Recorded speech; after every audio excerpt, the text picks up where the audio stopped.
Nous avons le Seigneur Dieu qui est au contrôle. Nous avons un Dieu qui est au contrôle de tout. Malgré les guerres, les bruits de guerre, malgré la violence dans le monde, c'est pas Dieu qui donne les guerres et les bruits de guerre, mais il permet que ça se passe, parce que son plan parfait va s'exécuter très bientôt. Jésus vous aime, il vous dit de ne pas avoir peur, mais de lever vos yeux vers lui. Car nous avons un Dieu tout-puissant en Jésus-Christ. Alléluia. Jésus est venu dans le monde un jour pour le sauver, pas pour le juger, pas pour le condamner. Il ne veut pas te diriger, il veut juste que tu le reconnaisses qu'il peut sauver ton âme. Parce que quand il est venu sur la terre, à la croix de Golgotha, il a donné sa vie pour nous tous. Même si vous ne le croyez pas, c'est la vérité.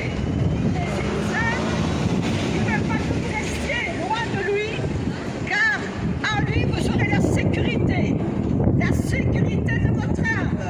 Votre famille sera en sécurité avec lui. Loin de lui, vous vivez dans des moments de trouble et vous ne connaissez pas pourquoi vous souffrez.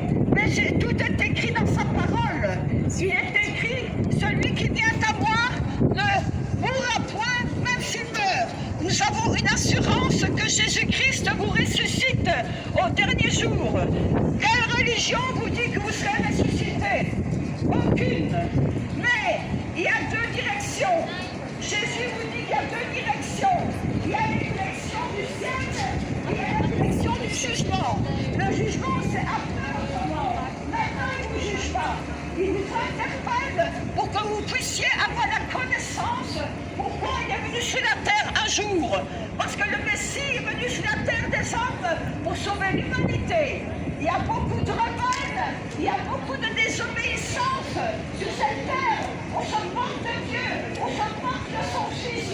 Mais sachez une chose, quand vous moquez de Dieu, vous n'irez pas dans son royaume. Comment veux-tu aller dans le royaume de Dieu si tu te moques de lui sur la terre, si tu fais ce que tu veux dans la désobéissance? Jésus-Christ est venu pour les pécheurs sur la terre. Donc vous êtes de bons candidats pour avoir le salut de votre âme. Jésus vous aime tous. Quand tu ne connais pas Jésus, on fait n'importe quoi. Mais sachez que Dieu vous aime, car il est écrit dans Jean 3,16. Car Dieu a tant aimé le monde, il a donné son Fils unique, afin que quiconque croit en lui ne périt point, mais qu'il ait la vie éternelle. Donc, où va aller ton âme après la mort? Est-ce que tu as réfléchi? Si on t'a dit que tu vas aller au ciel et que tu n'es pas de Jésus, eh bien, tu es perdu. Tu es perdu. Parce que ce n'est pas la vérité. On ne va pas au ciel sans Jésus-Christ. C'est lui le ciel du salut. Nous sommes là pour vous éclairer. Il n'y a que la vérité qui va vous affranchir. Il est écrit, cherche la vérité et la vérité t'affranchira. Tout ce qui est sur cette terre encore vivant, vous avez la grâce d'entendre encore la bonne nouvelle. Et l'évangile, c'est la bonne nouvelle. La bonne nouvelle, c'est Jésus-Christ. Alléluia. Il vous appelle aujourd'hui. Il vous appelle à lever les yeux vers lui. Le seul sauveur rédempteur, c'est Jésus-Christ de Nazareth. Alléluia. C'est lui que tout le monde verra un jour. Et tout genou fléchira devant sa face. C'est écrit. C'est formel, c'est éternel. Alléluia. Jésus vous aime. Je suis là pour vous donner du courage, pour vous donner de l'espérance en Jésus-Christ. Il m'a sauvé de ma détresse.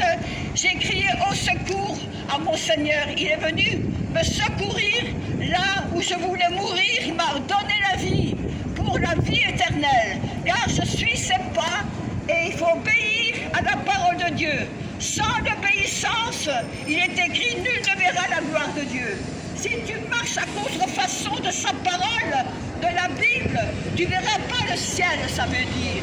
Il est mort pour que tu vives dans l'éternité avec lui, dans un royaume de gloire et de la victoire éternelle, dans les délices de sa gloire. Merci Seigneur, car touche les cœurs maintenant. Touche tous les cœurs, Saint-Esprit, parce que c'est toi qui parles à travers ma bouche. Dieu vous appelle. Pour ceux qui ne savent pas prier, dites ceci.